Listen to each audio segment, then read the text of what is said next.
And Bill Plante joins us now from the White House. Bill, thanks for joining us. Let me ask you, what is your take on what the White House is saying about the Prime Minister's divisive comments? Let me tell you, Vlad, the White House is still playing hardball.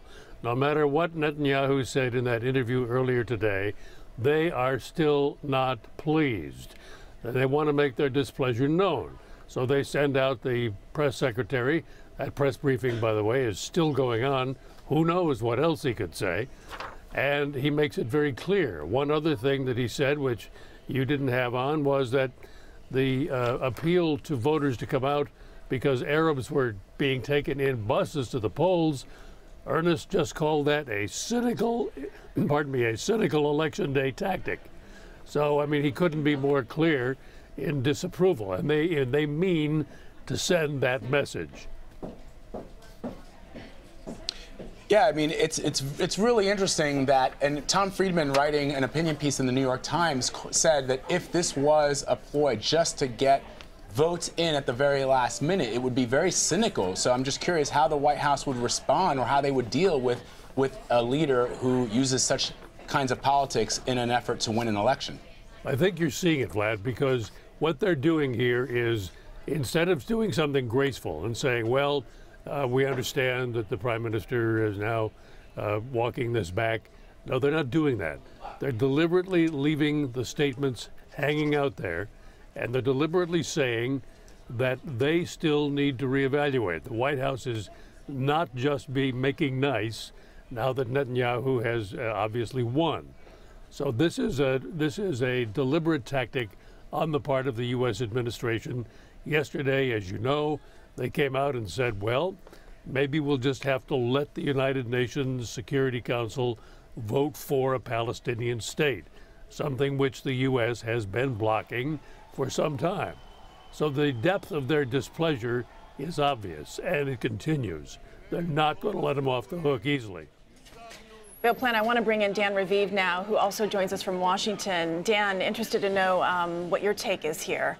Well, I've been listening intently. It seemed to me the White House decided to ignore what Netanyahu said today. As Bill Plante's been saying, the spokesman, Josh Earnest, could have chosen to say, oh, well, we noticed Mr. Netanyahu, our friend, has walked back what he said during the campaign. Instead, the White House is only focusing on what Netanyahu said during the campaign, that there isn't going to be a Palestinian state, at least while he's prime minister. You know, his defenders, Netanyahu's defenders, would say he was just describing reality.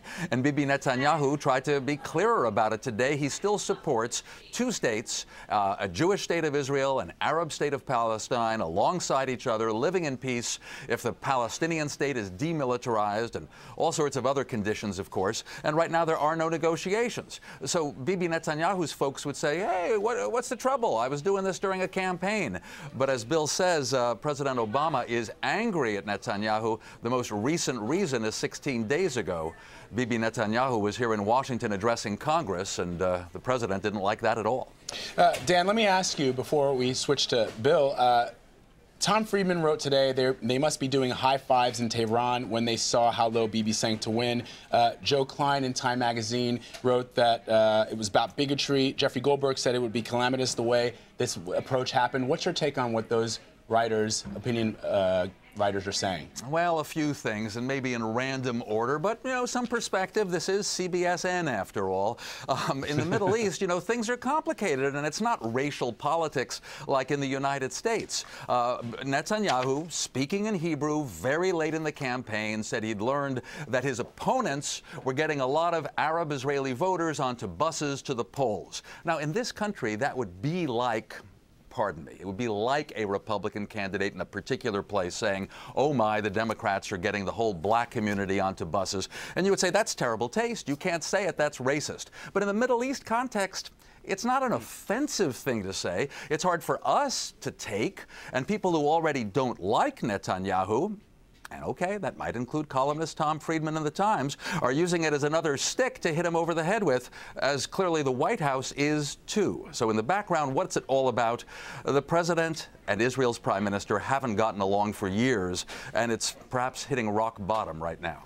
Well, Bill, you know, that phone call needs to be made, and Benjamin Netanyahu made note that he did hear from the Secretary of State, but not the president.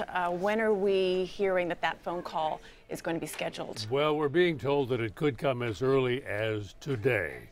Now, yesterday, the White House was saying, oh, hey, the last 2 times he was elected, the president didn't call him until after he had gotten the call from the government to form a government in Israel. But today they said, well, the call is being arranged, so it will probably come, and it will probably come today. But that doesn't really disguise the depth of their annoyance here with Netanyahu. Bill Plante, Dan Raviv, thank you very much.